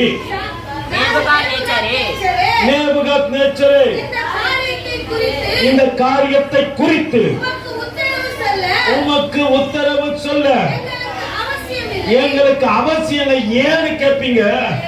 உபாகமத்தின் புத்தகம் 13ஆவது அதிகாரத்தை கொஞ்சம் எடுப்போம். உபாகமத்தின் புத்தகம் அவன் எத்தனையாய் வேதத்தை தியானித்திருப்பான், எத்தனையாய் தேவ கற்பனைகளுக்கு கீழ்ப்படிந்திருப்பான் என்பதை கொஞ்சம் அறிந்து கொள்ளத்தக்கதாக ஒருவேளை வேத புத்தகத்தை எடுக்கின்ற தேவ பிள்ளைகளாகிய உங்களுக்கும் எனக்கும் இல்லாத ஒரு வைராக்கியமும் தேவனுடைய அபிஷேகமும் அற்புத குணங்களும் என்னிடத்தில் எப்படி வந்தது என்று கொஞ்சம் பார்ப்போம். 1வது வசனத்திலிருந்து வாசிங்க. உங்களுக்குள்ளே ஒரு தீர்க்கதரிசியாகிலும் சொப்பனக்காரனாகிலும் எழும்பி நீங்கள் அறியாத வேறு தேவர்களை பின்பற்றி அவர்களை சேவிப்போம் வாருங்கள் என்று சொல்லி உங்களுக்கு ஒரு அடையாளத்தையும் நல்ல புரிஞ்சுங்க. இப்ப அடையாளத்தை காட்டுறான் நேபுகாத்நேச்சர். பாருப்பா, நான் செஞ்சு வச்சுக்கிற இத்தனை பெரிய ஹல்லேலூயா காரணம் நம்மளுக்கு மதி மயங்கி போச்சு. ஐயோ எப்படியா செஞ்சு வச்சுக்கிறார் பாருப்பா, எத்தனை அழகா செஞ்சு வச்சுக்கிறார் பாருப்பா, அப்படியே தத்ரூபமா என்னைய அடையாளத்தை காட்டும் பொழுது ஆண்டவர் சொல்றாரு, ஏப்பா உங்களுக்குள் இருக்கிற ஒரு தீர்க்கதரிசியோ ஒரு சொப்பனக்காரனோ ஹல்லேலூயா எழுந்து ஒரு அடையாளத்தையோ எனக்கு இது உலக அற்புதம். நல்லா புரிஞ்சுங்க, தேவனுக்குள்ள நடக்கிற அற்புதங்கள் இருக்கிறது. உலகத்துல மேஜிக் பண்றாங்க, அங்கே நடக்குது. ஹல்லேலூயா. அங்க போனா சொல்றா கட்டுக்கள் அறுக்கப்படுகின்றது, இந்த காரியம் மாறுகிறது, அந்த காரியம் மாறுகிறது, இது மாறுகிறதுன்னு சொல்லிட்டு அவன் என்ன பண்றான்? ஹல்லேலூயா. அவனும் அங்க என்ன பண்றான்? ஒரு காரியத்தை காண்பித்து கொடுக்கிறவனா தான் இருக்கிறான். நல்லா புரிஞ்சுக்கொள்ளுங்க. அங்கே அற்புதங்கள் அடையாளங்கள் நடப்பது உண்மையே. ஆனா ஆண்டவர் சொல்லுகிறார் என்ன என்று வாசிங்க. நீங்கள் அறியாத வேறொரு தேவர்களை பின்பற்றி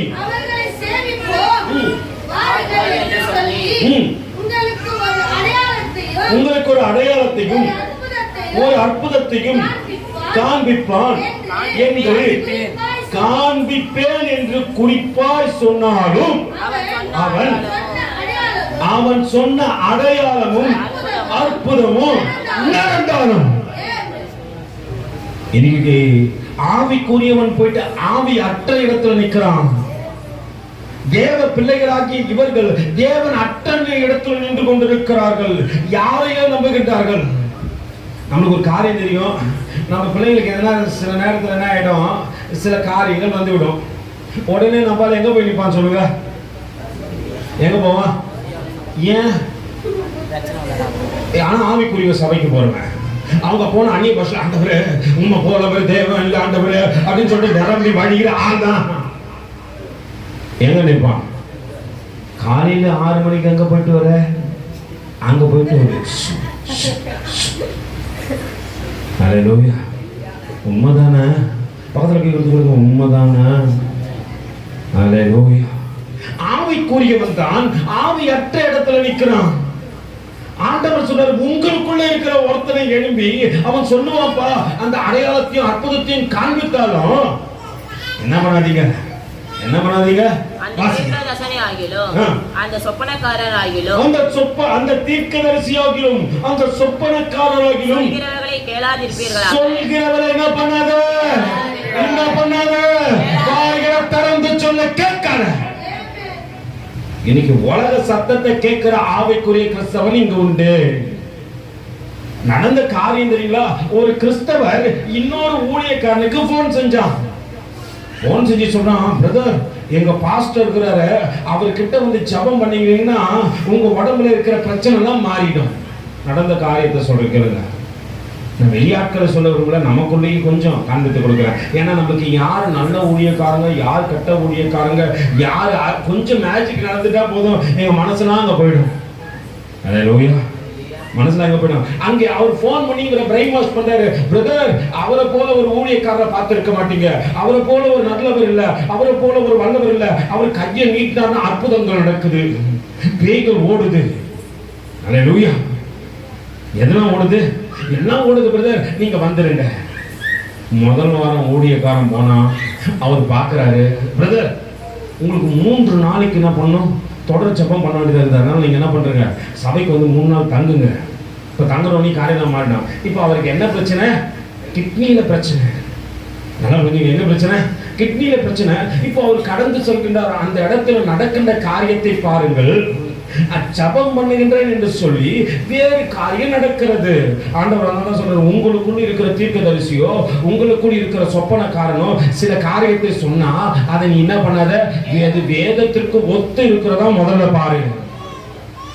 யார் சொல்ற நான் ஊழியக்காரன் நானே வந்து சொன்னாலும் என்ன பண்ண, இது வேதத்துல இருக்குதா? இதை பார்க்காதபடிக்கு நீ வேற எதையோ பார்த்துக்கோங்க. ஆளு ஐயா சொன்னா கரெக்டா இருக்கும். யார் சொன்னா? நான் சொல்றேன், எந்த பொய்யா சொன்னாலும் கரெக்டா இருக்காது. அல்லேலூயா. வேதத்தை தவிர யார் சொன்னாலும் சரியா இருக்காதுன்னு சொல்லுவேன் நான். வேதத்துக்கு உட்பட்டு நடக்கிற காரியமே இல்லாம வேற எந்த காரியத்துல நீ நடந்தாலும் அது உனக்கு சரியா இருக்க போவது இல்ல. நடக்கின்ற காரியத்தை பாருங்க. இந்த ஊழியக்காரன் அந்த ஊழியக்காரன் நம்பி வேற ஒரு ஊழியக்காரர்கிட்ட போனாரு. அங்க போய் அவர் கட்டு உடைக்கிறேன்னு உடைச்சாரு பாருங்க கட்ட. நடந்த காரியம் என்ன தெரியுங்களா? வரையா கட்டு உடைக்கணும் வரையா, கர்த்தரை நம்பி வரல, மனுஷனை நம்பி வரையா. இன்னைக்கு ஆள் மறிச்சு போய் 3 மாசம் ஆயிடுச்சு. அல்லேலூயா. அவர் கட்ட உடைச்சாரோ, அல்லேலூயா. நல்லா புரிந்து கொள்ளுங்க. நான் மனுஷனை நம்பி போவேனாலும் அது எனக்கு கண்ணியே. நான் கர்த்தரை நம்ப விரும்பல. இந்த இடத்துல கர்த்தரை கேட்க விரும்பல. ஆண்டவரே எனக்கு பிரச்சனை, ஆண்டவரே போராட்டம், ஆண்டவரே நிந்தனை வருகின்றது, ஆண்டவரே இதை நீ பார்த்துக் கொள்ளுங்க. அழைத்தவர் நீ உண்மை உள்ளவர் அல்லவா? நான் இன்னைக்கு யாரை நம்பி போனேன்? மனுஷன் நம்பி போனேன், மரித்து போனான். வேதம் சொல்லுகிறது, அந்த தீர்க்கதரிசியாகிலும் அந்த சொப்பனக்காரனாகிலும் சொல்லுகிறவரை கேளாதிருப்பீர்களாக உங்கள் தேவனாகிய கர்த்தரிடத்தில். எப்படி? நீங்கள் உங்கள் முழு இதயத்தோடும் உங்கள் முழு மனதோடும் உங்கள் முழு ஆத்மாவோடும் அன்பு கூறுவீர்களானால் அன்பு கூறுவீர்களோ இல்லையோ என்று அறியும்படிக்கு உங்கள் தேவனாகிய கர்த்தர் உங்களை என்ன பண்ணுவாரு? சோதித்து பார்ப்பாரு. இந்த சூழ்நிலை உனக்கு விரோதமா இருக்கும், இந்த பிரச்சனை உனக்கு விரோதமா இருக்கும், உன் குடும்பத்துல பெரிய போராட்டம் நடந்து கொண்டிருக்கும். ஆண்டவர் நின்று பார்த்து கொண்டிருப்பாரு. அல்லேலூயா, அல்லேலூயா. ஆண்டவர் நின்று பார்ப்பாரு. இந்த சோதனையை தாங்குறானா, இந்த சோதனை நிக்கிறானா, இந்த சோதனை என்ன தேடுறானா, இந்த போராட்டத்தை வெளியே போகாதபடிக்கு ஆண்டவர் சமூகத்தில் அமர்ந்து கொண்டிருக்கிறானா? அல்லேலூயா. நல்லா புரிந்து கொள்ளுங்க. அப்படி என்று ஆண்டவர் உன்னை என்ன பண்ணுவாரு? சோதிக்கும்படியாய் பார்த்து கொண்டிருப்பார். இப்ப இந்த சோதனைய நான் தாண்டணும்னா நான் யாரதான் சார்ந்திருக்கணும்? தேவனை சார்ந்திருக்கணும். நான் போயிட்டு மனுஷன்கிட்ட நீங்க என்ன பார்த்துப்பீங்க, நீங்க என்ன சேர்த்துப்பீங்க அப்படின்னு சொல்லிட்டு அவன்கிட்ட நின்றா, அல்லேலூயா. இந்த சூழ்நிலைகள் வந்த போது சாத்ராக், மேஷாக், ஆபேத்நேகோக்கு ஒரு காரியம் தெரியும். ராஜாவே, உனக்கு உத்தரவு சொல்ல எங்களுக்கு அவசியம் இல்லை. ஏன்னா நாங்கள் விசுவாசிக்கிறவர், நாங்கள் நம்பி இருக்கிறவர் இன்னார் என்று அறிந்திருக்கிறோம். அல்லேலூயா.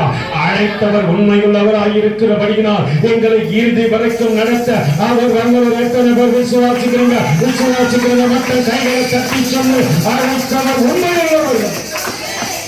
அல்லேலூயா. நடக்கிற காரியத்தை உனக்கு உத்தரவு சொல்ல எங்களுக்கு இல்லை ராஜா. ஏன்னா நான் முழு உள்ளத்தோடு கூட உண்மை முழு உள்ளத்தோடு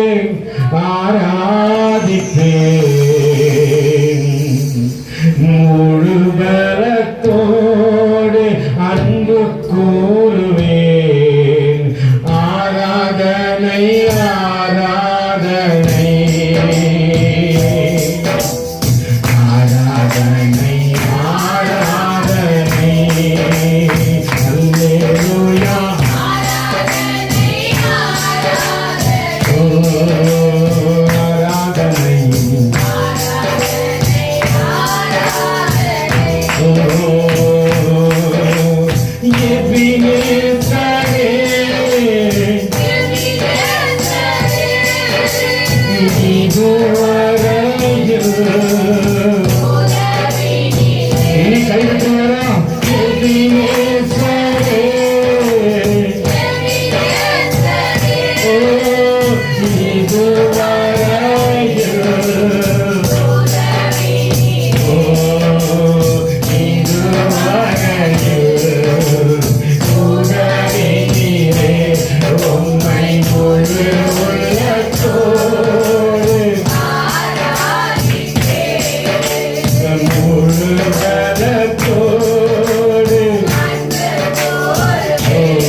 தேவனாகிய கர்த்தரிடத்தில் நீங்கள் உங்கள் முழு இருதயத்தோடும் உங்கள் முழு ஆத்மாவோடும் அன்பு கூறுகிறீர்களோ இல்லையோ என்று அறியும்படிக்கு உங்கள் தேவனாகிய கர்த்தர் உங்களை சோதிக்கின்றார். இப்ப இங்க சோதனை வந்துச்சா? இந்த சோதனை அவங்க என்ன பண்ணோம்? ஐயோ, ராஜாவுக்கு முன்னாடி எனக்கு பயமும் நடுக்கமும் வந்துச்சு. அல்லேலூயா. நம்ம எவனா மிரட்டத்தை பார்த்தா உடனே என்ன பண்றோம்? பயம் வந்துடும், நடுக்கம் வந்துடும். ஐயோ, இனி சபை சைடு கூட போக கூடாதா? சபை சைடு கூட போக கூடாதா? அல்லேலூயா. ஒரு முறை ஒரு ஊழியக்காரர்கள் ஆந்திர பிரதேசத்துக்கு கடந்து போனாங்க, அவர்கள் சுவிசேஷம் சொல்வதற்காக. இப்போ அந்த ஊழியக்காரர்கள் எல்லார் மீதும் சாணியை கரைச்சி ஊத்துறாங்க. அல்லேலூயா. என்ன கரைச்சி ஊத்துறாங்க? சாணியை கரைச்சி ஊத்துறாங்க. இப்போ அவங்க பயந்துட்டாங்க நினைக்கிறீங்க? அல்லேலூயா. அநேக நேரத்தில் நம்ம பயப்படுகின்றவராய் இருக்கும், நடந்துகின்றவராய் இருக்கும். கர்த்தர் மீது விசுவாசம் இல்லாதபடிக்கு, ஆண்டவரே இந்த காரியத்தை ஒருவேளை இவங்க செய்வாங்களா, அவங்க செய்வாங்களா, அவங்க நடத்தி கொடுப்பாங்களா, இவங்க நடத்தி கொடுப்பாங்கன்னு மனுஷனை சார்ந்து வாழ்க்கை வாழ்கின்றோம். அதனால்தான் அற்புதம் நடக்க மாட்டேங்குது என் வாழ்க்கையில. அல்லேலூயா. உலகம் அதை நம்புது, அங்க அற்புதம் நடக்கிற போலவே இருக்குது. உன்னத தேவனை நான் நம்ப மாட்டேன்றேன், என் வாழ்க்கையில அற்புதங்கள் நடக்க மாட்டேங்குது. அல்லேலூயா. இங்கே தானிகளை பார்த்த 3 வாலிபருக்குள்ளாகும் வயலாக்கி, ஆண்டவரே எங்களை தப்புவிக்க நீ வந்தவர் என்பதை நாங்கள் நம்புகிட்டோம் ஆண்டவரே. அல்லேலூயா. நம்பிப்பார் வாழ்க்கையில அற்புதங்கள் நடக்கும். நம்ப மாட்டேன்றேன், உலகத்தை பார்த்து பயப்படுறேன், பிரச்சனைகளுக்கு மேல பிரச்சனைகள் வரும்போது தேவனை சார்ந்து வாழ மாட்டேன் என்கின்றேன், பரிசுத்தத்துக்குள்ளாக வருவதற்கு இடம் கொடுக்க மாட்டேன் என்கின்றேன். அல்லேலூயா. தேவ சத்தத்தையும் தேவ சித்தத்தையும் கேட்க மாட்டேன். என் வாழ்க்கையில எதுக்கு எடுக்கணும்? சபைக்குள்ள வந்து கொஞ்ச நேரம் இருந்தா, ஆண்டவரே என் சிந்தெல்லாம் எங்கேயோ வெளியே போகுது ஆண்டவரே. அல்லேலூயா. தியேட்டர்ல போய் 3 மணி நேரம் உட்காருவோம். எங்க போய் வருவோம்? தியேட்டர்ல உட்காந்துக்கிறோம் 3 மணி நேரம். அப்படியே ஆடாம அசையாம கண்ணை மூடி சிரிங்க. அல்லேலூயா. என்ன பிரதர் என்னமோ சொல்றீங்க, ஆடாம அசையாம? உங்களெல்லாம் எப்படி பார்க்கணும்? இது மட்டும் குழந்தைங்க தான் ஆடாம. அல்லேலூயா. நம்மளால இப்போதான் இன்ட்ரோ வருது பிரதர். டீச்சர் கிட்ட கேட்குற மாதிரி என்ன பண்றான்? தேவ சமூகத்தில் அமர முடியவில்லை, தேவனை நோக்கி பார்க்க முடியல, சத்திய தேவனுடைய வார்த்தையை கேட்க முடியல. அதனால்தான் சத்தியத்தை அறிஞ்ச விடுதலை ஆக மாட்டேன்றோம். அதனால்தான் சத்தியத்தை கேட்டு பாவ வாழ்க்கை வாழ்றோம். அதனால்தான் சத்தியத்தை கேட்டு தேவனுடைய அற்புதங்கள் நடக்க முடியாதபடிக்கு வேறு எங்கேயோ யாரையோ பார்த்து கொண்டிருக்கிறோம். உலகத்தை பார்த்து சொல்றோம், அவன் ஆசீர்வாதமா இருக்கிறேன்னு, இவன் ஆசீர்வாதமா இருக்கிறேன்னு. நான் சொல்றேன், நீ விசுவாசம் இல்லாம இருக்கிற. அல்லேலூயா. அடுத்தவங்க ஆசீர்வாதத்தை கண்ணோக்கி பார்க்கிற நீ உன் ஆண்டவரை பார்க்க ஏன் மறந்து விட்டாய்? 3 நபர்களும் தேவ வைராக்கியத்தில், ஆண்டவரே அற்புதங்கள் நடந்தாலும் நடக்காவிட்டாலும் ஆண்டவரே நான் பற்றி கொண்டிருக்கிறவரை தவிர ஒரு மனுஷனையும் பார்க்க மாட்டேன். எத்தனை பெரிய ராஜாவாகட்டும், அவன் எத்தனை உயர்ந்த சிலையை செஞ்சு வைக்கட்டும், எத்தனை பாபிலோன் மாகாணத்தில் உள்ள அனைவரும் அதற்கு முன்பாக தங்களை தாழ்த்தி ஒப்பு கொடுக்கட்டும், நாங்க ஒரு நாளும் தாழ விட போவதில்லை. ராஜாவாகட்டும், மந்திரிகளாகட்டும், மற்றவர்களாகட்டும், யாருக்கு முன்னாடி எங்க தலை வணங்க போவது இல்லை.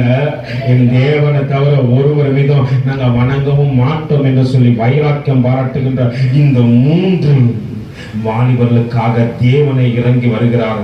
நடக்கிற காரியத்தை 17வது வசனத்தை வாசிங்க. தானியேல் கேளுங்கள். நாங்கள் ஆராதிக்கிற எங்கள் தேவன் எங்களை தப்புவிக்க வல்லவராய் இருக்கிறார். அவர் எரிகிற அக்கினி சோலைக்கும், நல்லா புரிஞ்சுங்க, அக்கினி ஆகட்டும் அதற்கு தப்புவிப்பார், உன்னுடைய கரத்திற்கு தப்புவிப்பார், நீங்களாக்கி விடுவிப்பார். விடுவிக்க மட்டும் போனாலும் நாங்கள் நம்முடைய தேவர்களுக்கு ஆராதனை செய்வதில்லை, நீ நிறுத்தின பொற்சிலையை பணிந்து கொள்வதும் இல்லை என்கிற ராஜாவாகிய உமக்கு தெரிவிக்க கடவுள் என்றார்கள். அப்பொழுது நேபுகாத்நேச்சர் இன்னும் கடும் கோபம் கொண்டு சாத்ராக், மேஷாக், ஆபேத்நேகோவுக்கு விரோதமாய் அவனுடைய முகம் வேறுபட்டது. சூளையை சாதாரணமாய் சூடாக்குவதை பார்க்கணும் 7 மடங்கு அதிகமாய் சூடாக்கும்படிக்கு உத்தரவு கொடுத்தான். நீ எப்போ கர்த்தருக்குள்ள வளர ஆரம்பிக்கிறியோ அப்பயே சத்துருவுக்கு மேல கோபம் வந்துடும். இது சாதாரணமானது கடும் கோபமா இருக்கும். இப்ப தாக்குதல் எங்க நடக்கும்? நீ யாரை நினைச்சுக்கிறியோ அங்க தாக்குதல் நடக்கும். யார் மீது அன்பு கொள்றியோ அங்க தாக்குதல் நடக்கும். எது பாவமோ அதெல்லாம் மறைச்சு உன் கண்களை மாயமாக்கி ஒருவேளை மாய திரைக்குள்ளே வந்து வைத்திருப்பான்.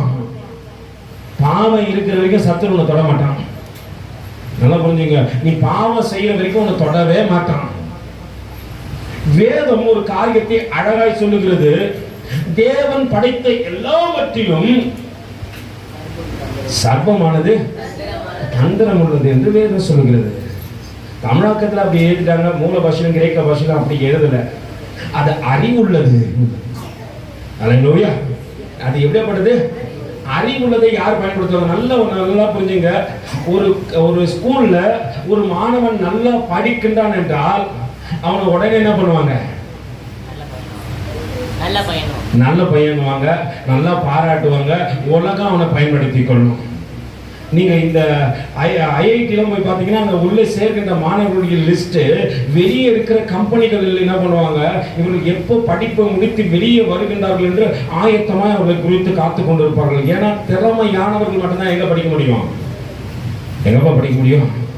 ஐஐடிக்குள்ள படிக்க முடியும் என்பதை நாம் மறந்து விடக்கூடாது.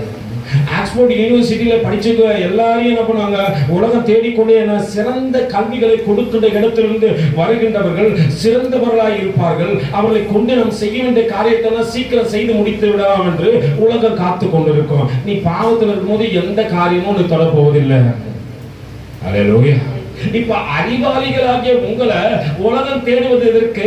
உங்களிடத்திலிருந்து நன்மைகளை உரிந்து கொண்டு உங்களை சக்கைகளை போல மாற்றி தூர எறிவதற்காகவே.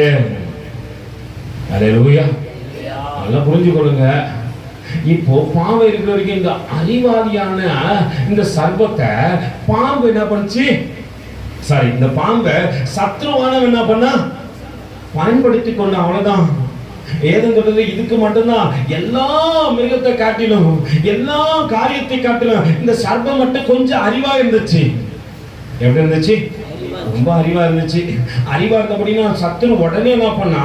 அது சிந்தையில போய் நீ இந்த காரியத்தை செய்தால் உனக்கு பெரிய காரியங்கள் நடக்கும், நீ அந்த ஏதேன் தோட்டத்துக்கு நீ ராஜாவாய் மாறிவிடலாம் என்று சொல்லி அவன் சிந்தையை குழப்பினான். அல்லேலூயா. உடனே நம்ம என்ன பண்ணிட்டான்? பிரதர், அங்க ஏறி போயிட்டு அங்க மொட்டை போட்டா எங்க எல்லா அறிவாளிகளும் எல்லாம் படித்தவர்களுக்கு எது தெரியாமல் போனது? இது நல்லா புரிஞ்சுக்க. இது மனுஷன் கையினால் செய்யப்படுது. இது மனுஷன் தான் உருவாக்குறான். நீங்க மராவளி சைடு போய் பாத்தீங்கன்னா தெரியும். அங்கே படுக்க வைத்துக் கொண்டு மேலே ஏறி தட்டி கொண்டிருப்பான். அல்லேலூயா. மேலே என்ன பண்ணுவான்? கற்களை வைத்து அவன் கையினாலே உருவாக்கத்தக்கதாக அது மேலே நின்று தட்டுவான். அதனுடைய வேலைகள் முடிந்த பிறகு அதுக்கு நம்ம என்ன பண்ணுவோம்? அதை பூசி முழுகி அதுக்கு என்னென்ன செய்யணுமோ செய்து அதையே என்ன பண்ணுவோம்? கடவுளாய் மாற்றிக்கொள்வோம். உன் அறிவு எங்கே போய்விட்டது? நல்லா படிச்சவங்க நல்லா தெரியாது. கண்ணு தான் காணாத இதை எப்படி போய் நான் தொழுது கொள்றேன்? இது காதலும் கேளாத இதை எப்படி நான் தொழுது கொள்கின்றேன்? இது வாயிருந்தும் பேசாத இதை எப்படி நான் தொழுது கொள்கின்றேன்? அல்லேலூயா. உன் அறிவை சத்துருவானவன் பயன்படுத்த விரும்புகின்றான். நீ சிறந்தவனாய் இருக்கும்போது உன்னிடத்திலே பாவத்தை கொடுத்து நீ பாவியாய் இருக்கும்போது உன்னை தேவன் அண்டை விட்டு பிரிக்கத்தக்கதாக காரியத்தை செய்ய விரும்புகின்றான். அதனால்தான் பரிசுத்தத்துக்குள்ள வரலாம் நீ 10 வாட்டி நினைக்கும் போது உடனே ஒரு காரியத்தை குறித்து ஃபீலிங் ஆயிடும் உனக்கு. ஐயோ, இதை விட்டு வந்தா என் வாழ்க்கை என்ன ஆகுமோ? அல்லேலூயா. பாவத்தை விட்டு வந்தா சில நேரத்துல இது ரொம்ப ஃபீலிங் ஆகுது பாரு. ஏன் ஃபீலிங் ஆகுது? அல்லேலூயா. புரியலன்னு நினைக்கிறேன் உங்களுக்கு. நன்மைகளை கொண்டிருந்த அந்த ஒரு சர்ப்பத்தை மட்டும் சத்ருவானவன் ஏமாற்றினான். அது ஏமாற்றப்பட்டவனினால் தேவனிடத்திலே சாபத்தை பெற்றுக் கொண்டது. மனுஷன் இன்னி வரைக்கும் அதை துரத்தி அடிக்கிறான். யார் வீட்டுனா உள்ள பாம்பு வந்துச்சுன்னா நீங்க என்ன பண்றீங்க? உடனே என்ன பண்ணுவீங்க? பால் முட்டையை வச்சு இன்னைக்கு ராத்திரி எங்க வீட்டுல தங்கிட்டு நாளைக்கு நீ பக்கத்து வீட்டுக்கு போகலாம், இன்னைக்கு எங்க வீட்டுல தங்க நான் சொல்றோம். உடனே என்ன பண்ணுவோம்? கட்டையை எடுத்து அது கபாலத்திலேயே அடிச்சு என்ன பண்ணுவோம்? உடனே கொண்டு கொளுத்திருவோம். நீ சாதாரணமா சாவக்கூடாது, நீ எப்படி சாவணும்? ஆனா அறிவு பெருத்தது. நல்லா புரிஞ்சுங்க. அந்த நாட்களை தேவன் படைச்ச எதையுமே தேவன் வந்து என்ன பண்ணல? தீங்காக படைக்கவே இல்லை. அப்ப இதை மட்டும் எப்படி படைச்சிருப்பாருன்னு நினைக்கிறீங்க? தந்திரம் உள்ளது என்று இங்க தமிழாக்க எழுதும் போது எழுதிட்டாங்க. ஆனா மூல பாஷையும் கிரேக்க பாஷையும் அப்படி எழுதல, அறிவு உள்ளது என்று அழகா எழுதி வைத்தார்கள். இப்போ இத சாதனம்ல அடிச்சு அதை கொண்டு கொளுத்தி இதெல்லாம் நம்ம பார்க்கலாம். அது எரிஞ்சிச்சா இல்லையா? ஏண்டா இல்ல பிரதர், அது சாவல்னா என்ன பண்ணுமா? பறந்து வந்து நம்மளால அறிவை பாருங்க எப்படி வந்து கிடைக்கும்? பழி வாங்குவோம். நம்ம நிறைய பாம்பு படம் பார்த்து இருக்கிற பாம்புலாம் என்ன பண்ணும்? அது பழி வாங்குவோம். நம்ம அறிவை எத்தனையா சத்துருவானவன் பயன்படுத்தி கொண்டான் பாருங்க. ஒரு பேய் படம் பார்த்துனே இருப்போம், அது பார்த்துட்டு சொல்லுவோம் இதே மாதிரி நடக்குமா, இது கனவுலே அதே வரும். பாத்தீங்களா? அல்லேலூயா. உன் அறிவை சத்துரு பயன்படுத்திக் கொள்கின்றான். நீ படைக்கப்படும் போது வித்தியாசமாய் படைக்கப்பட்டு தேவனுக்கு பிரியமாய் படைக்கப்பட்டாய். நீ அறிவாளியாய் படைக்கப்பட்டாய். நீ தேவனுக்குள்ள வரக்கூடாது என்பதற்காக உனக்கு பாவத்தை கொடுத்து பரிசுத்த குலைச்சல் உண்டாக்கி தேவன் அண்டைகளை சேரக்கூடாது என்பதற்காக உன்னை தூரப்படுத்தி உலகத்தை காட்டி உலகத்தில் உள்ள ஸ்டைலை உனக்கு கொடுத்து உலகத்தில் இருக்கிற நாகரிகத்தை உனக்கு கொடுத்து உலகத்தில் உள்ள சகல காரியத்தை உனக்கு கொடுத்து பாவத்தையும் கொடுத்து உனக்கு வியாதியை கொடுத்து வேதனையை கொடுத்து மரணத்தை கொடுத்து நித்திய ஜீவனுக்குள் நீ வரக்கூடாதபடிக்கு உன்னை சத்துருவானவன் பயன்படுத்திக் கொள்கின்றான். அல்லேலூயா. இதுதான் இங்க நடக்குது. நீங்க இதை அறிந்த போது அவருக்கு தெரியும், நான் அங்கிருந்து தான் பிடித்து கொண்டு வரப்பட்டேன், இனி மாற்றம் வராது. எப்படி தானியேல் அண்ணனுக்கு மாற்றம் வராது, அதே போல எனக்கு என்ன வராது? மாற்றம் வராது என்று 3 வாலிபர்கள் வைராக்கியம் பாராட்டுவது மட்டும் அல்ல. வாசிங்க சகோதரி, தொடர்ந்து முடிச்சிடலாம். சாத்ராக் மேஷாக் ஆபேத்நேகோ என்பவர்கள் எரிகிற அக்கினி ஜுவாலையிலே போடப்படுவதற்கு அவர்களை கட்டும்படி தன் ராணுவத்தின் பலசாலியாகிய அவர்கள் தங்கள் சால்வைகளோடும் நிசாருக்களோடும் பாகைகளோடும் மற்ற உத்திரங்களோடும் கட்டப்பட்டு எரிகிற அக்கினி ஜுவாலையின் நடுவிலே போடப்பட்டார்கள். ராஜாவின் கட்டளை கடுமையாய் இருந்தபடியினால் சூளை மிகவும் சூடாக்கப்பட்டு இருந்தபடியினாலும் அக்கினி ஜுவாலையானது சாத்ராக் மேஷாக் ஆபேத்நேகோ என்பவர்களை தூக்கி கொண்டு போன புருஷர்களையும் கொண்டு போட்டது. நல்லா புரிஞ்சுங்க. இப்ப கூட்டு போனோம்னா என்னன்னா செத்து போயிட்டான். தூக்கி போடலான்னு போன பிரதர், நம்ம எல்லாம் பாத்துக்கிறீங்களா? எங்கடா போற? பீச்சுக்கு போறேன். யார் கூட போற? ஃப்ரெண்டும் கூட போறேன். அல்லேலூயா.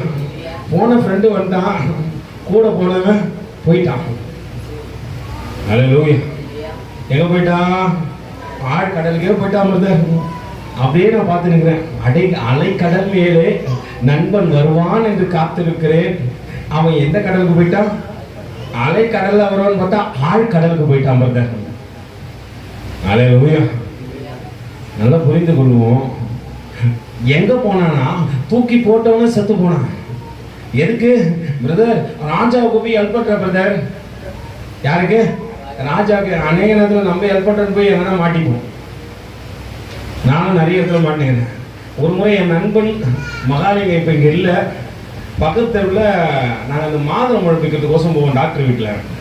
அல்லேலூயா. அல்லேலூயா. உண்மையாக நடந்த கதையை சொல்கிறேன் கேளுங்க. என் நண்பன் ஏறி டாக்டர் திருத்தின்னு வந்தார். கட்டையை எடுத்துன்னு ஏறி குதிக்க சொல்ல காத்தடிக்க விழுந்தவன் கழுத்தில் கம்பி குத்தாம சட்டையில் குத்தி தொங்க ஆரம்பிச்சான். அவன் தொங்குறான். அங்கே எங்களை கத்தி கூப்பிட்றான், வாங்கடா என்னை காப்பாத்துங்கடான்ட்டு. நானும் ஒரு சிலரும் சேர்ந்து என்ன பண்ணோம், போய் அவனை காப்பாற்றலான்ட்டு கேட்டு ஓரமாக நடந்து குனிஞ்சு போயிட்டு காலை பிடிச்சி தூக்கணும் பாருங்க. டாக்டர் கையை கட்டையை வெளியே விட்டு எங்கள் தலையே நொட்டுன்னு அடிச்சாரு. அல்லேலூயா. கஷ்டப்பட்டு மகாலிங்கத்தை காப்பாத்தி கூட்டிட்டு வந்து மகாலிங்கத்துக்கு அடிப்படல. அல்லேலூயா. காப்பாத்த போன எங்க 2 பேருக்கும் செம்ம அடி போச்சு.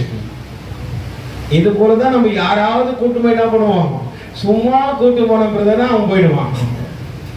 அல்லேலூயா. இப்ப தூக்கி போனவர்களும் செத்து போனார்கள். அது மட்டும் இல்லாதபடிக்கு 7 மடங்கு அக்கினி ஜுவாலை அத்தனையாய் எரிந்து கொண்டிருந்தது மட்டும் அல்ல. வாசிங்க.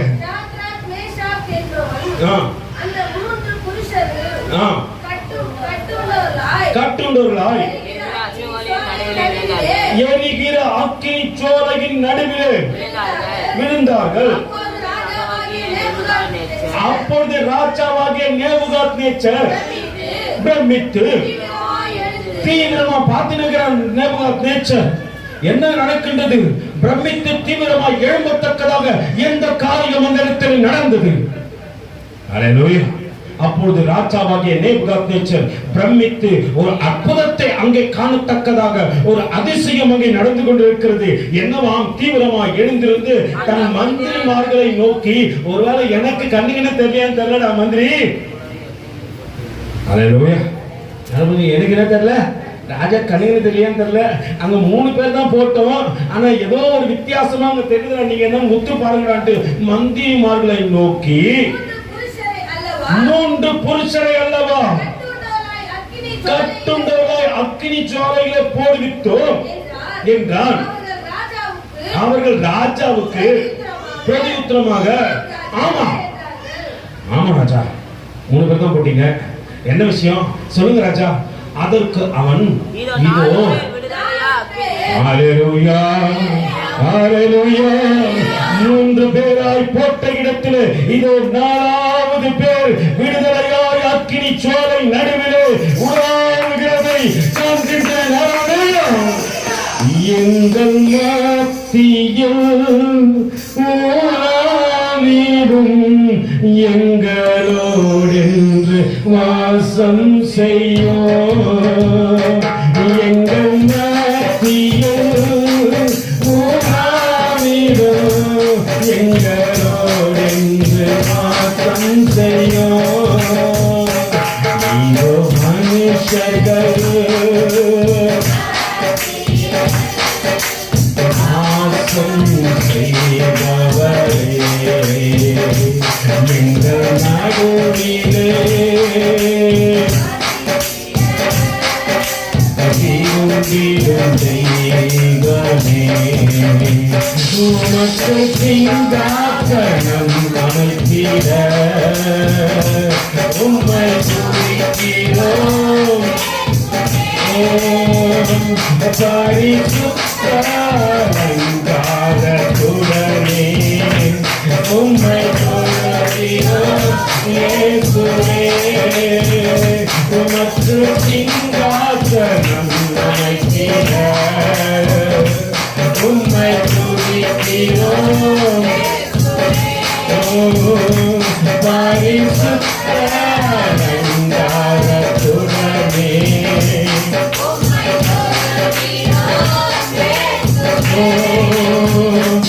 எங்கள் நாட்டில் எங்களோடென்று வாசம் செய்யும். எங்கள் சபையில் எங்களோடென்று வாசம் செய். எங்கள் குடும்பத்தில்